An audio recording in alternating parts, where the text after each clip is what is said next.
Have you ever posted something online, only to have someone swoop in and correct your spelling or punctuation? You know the type. The person who just can't resist pointing out that you used your instead of you re, or that you're missing a comma. We call them grammar sticklers, grammar police, or sometimes less flattering names.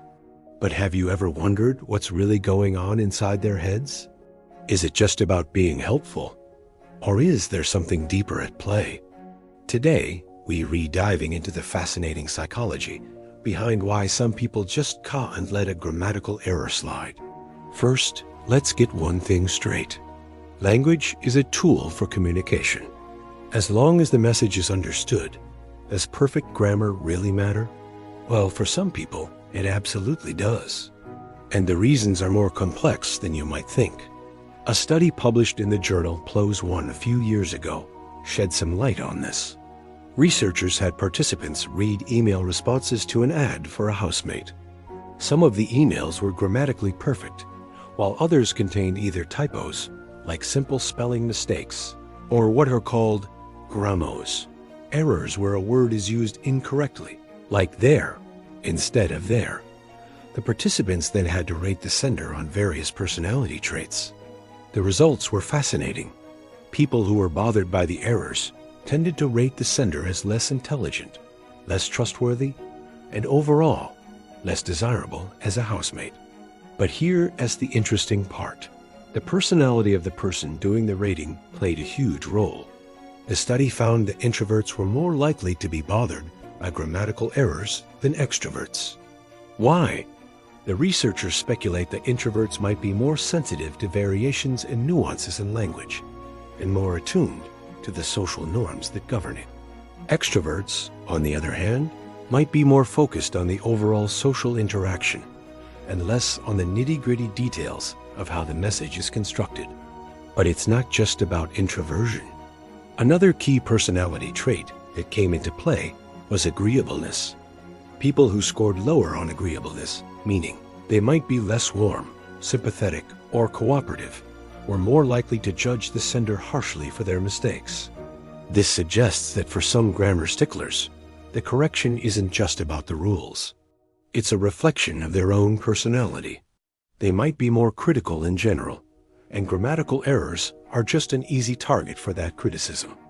Conversely, highly agreeable people were more likely to look past the errors and focus on the person's message. They're more willing to give someone the benefit of the doubt.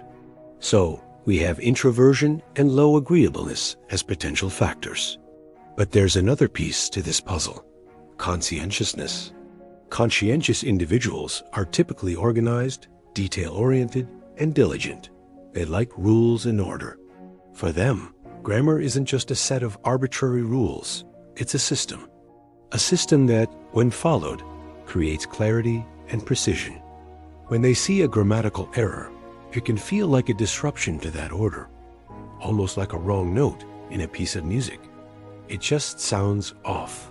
Their desire to correct it might stem from a genuine wish to restore order and help maintain a standard of clarity.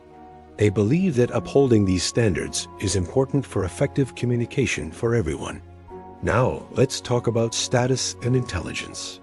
For some, demonstrating superior knowledge of grammar can be a way to signal their own intelligence or education level. In a world where we're constantly being judged, having a strong command of language can be a form of social currency. When someone corrects another person's grammar, especially in a public forum, they might be subconsciously saying, "Look at me. I'm smart. I know the rules." This is often called prescriptivism, the belief that there is a single correct way to use language, and any deviation from that is simply wrong. This view often ignores the fact that language is constantly evolving. What was considered an error a century ago might be common usage today. Think about it. Words like ain't were once used by the upper class, and the singular they has been around for centuries, despite what some sticklers might tell you. This leads us to a really important distinction: prescriptivism versus descriptivism. Prescriptivists prescribe how language asterisk should asterisk be used. based on a fixed set of rules. Descriptivists, on the other hand, describe how language is actually used by people in their everyday lives. Most linguists are descriptivists. They understand that language is a living, breathing thing. It changes. New words are born. Old rules fade away. For a descriptivist, an error isn't necessarily wrong if enough people use it and understand it.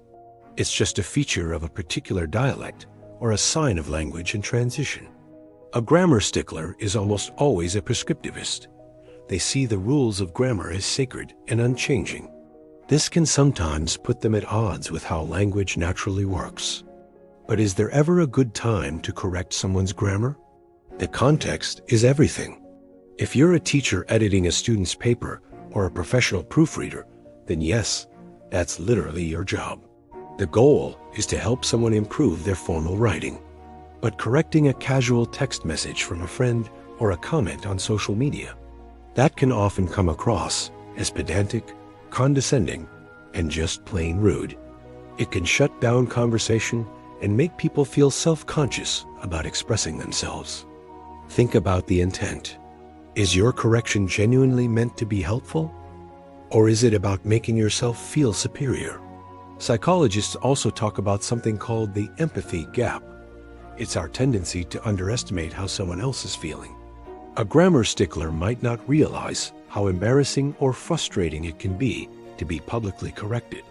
They are so focused on the objective rightness of the rule that they forget there is a human being on the other side of the screen who might just be typing quickly on their phone, or for whom English might be a second language. A little bit of empathy can go a long way. Before hitting send on that correction, it's worth asking, is this helpful? Is this kind? Is this necessary? More often than not, the answer is probably no. It's also interesting to consider the online disinhibition effect. People are often much bolder and more confrontational online than they would be face-to-face. It is a lot easier to point out someone as comma-splice from behind the safety of a keyboard than it is to interrupt them mid-sentence at a party to do the same. This anonymity can embolden the inner grammar police in some people, leading them to act in ways they never would in real life. They feel less accountable for the social consequences of their actions. So, what have we learned? The psychology of a grammar stickler is a fascinating mix of personality, belief systems, and social dynamics. It can be linked to introversion, lower agreeableness, and high conscientiousness.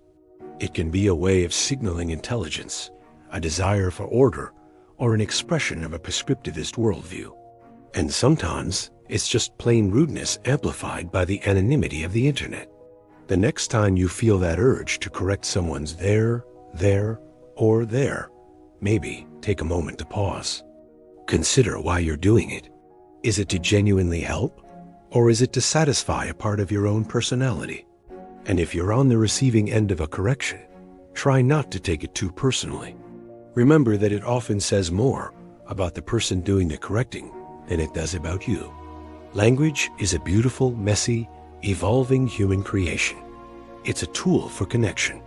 Let's try to use it to build each other up, not to tear each other down over a misplaced apostrophe. Thanks for watching. What are your thoughts on grammar corrections? Are you a stickler, or do you let it slide? Let me know in the comments below. And if you enjoyed this deep dive, don't forget to like and subscribe for more content just like this. See you in the next video.